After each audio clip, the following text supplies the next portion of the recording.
it's your girl Cece. Welcome back to my YouTube channel. Today I'm going to teach you how to do a headstand. But before we go any further, I just want to say the backdrop that you see and enjoy and love so much, it's at Maradiva Villa Spa in Click and Flag, Mauritius. So welcome to join anytime. It's so beautiful. I'll give you a bit of a trip.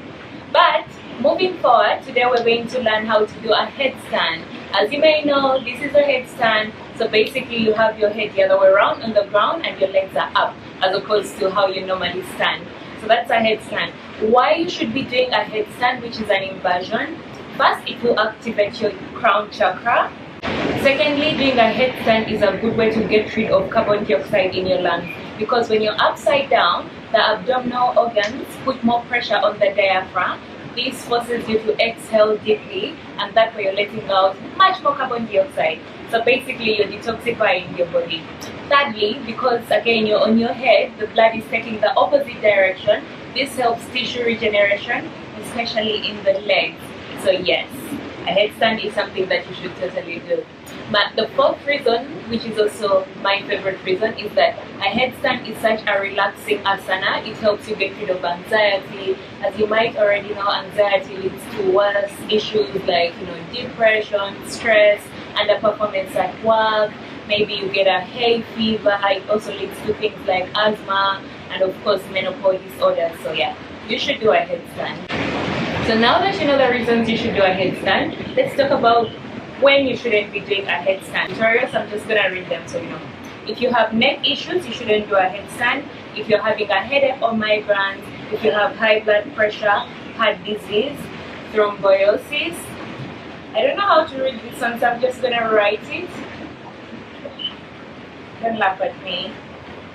Then if you have chronic cataract, chronic constipation, kidney problems, if you're pregnant, your menstruation, if there's inflammation in your ears or any blood form, a hemorrhage in the head. Am I saying that right? I don't know. If you have chronic glaucoma, weak blood vessels in the eyes, severe nearsightedness, or impure blood, you shouldn't be doing a headstand.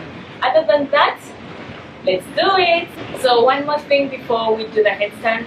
In the beginning, I highly advise you do it against the wall. In the beginning, I recommend you do a headstand for 30 seconds, and as you advance, once you get comfortable, you can hold it for 3 to 5 minutes, and once you want to go on a deeper level, you can even hold it for up to 30 minutes. And anytime you're in a headstand and you feel like you're starting to feel dizzy because there's blood rushing into your brain, simply come out the same way you went in, and first you go to a child's pose. Then you stand up when you feel stable into Tadasana, and after Tadasana, come to Shavasana. Okay?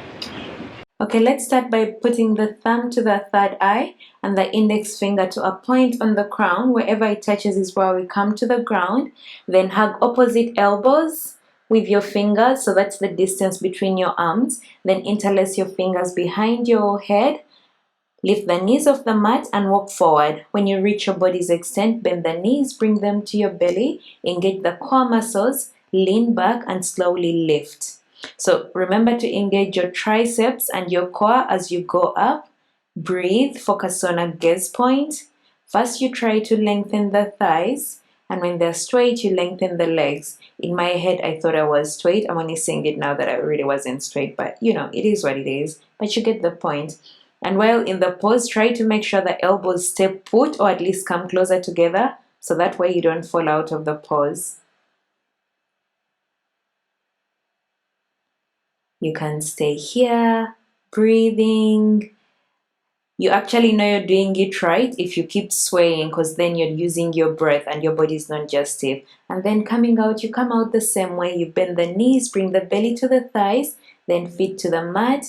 Take a moment in child's pose, few breaths.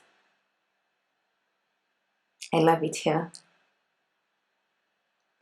And when you feel better, slowly get up and get into Tadasana, just for the blood flow to get back to normal. Send arms overhead. Give yourself a morning stretch in Tadasana.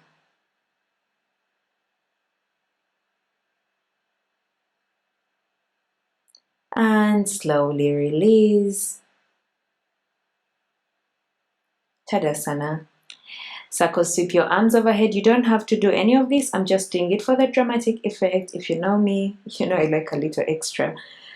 So yeah, slowly we are going to go all the way down.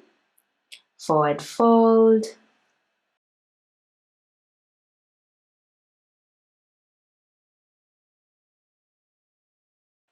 Okay, now I'm just going to show you what you do in case you're in your headstand and you fall.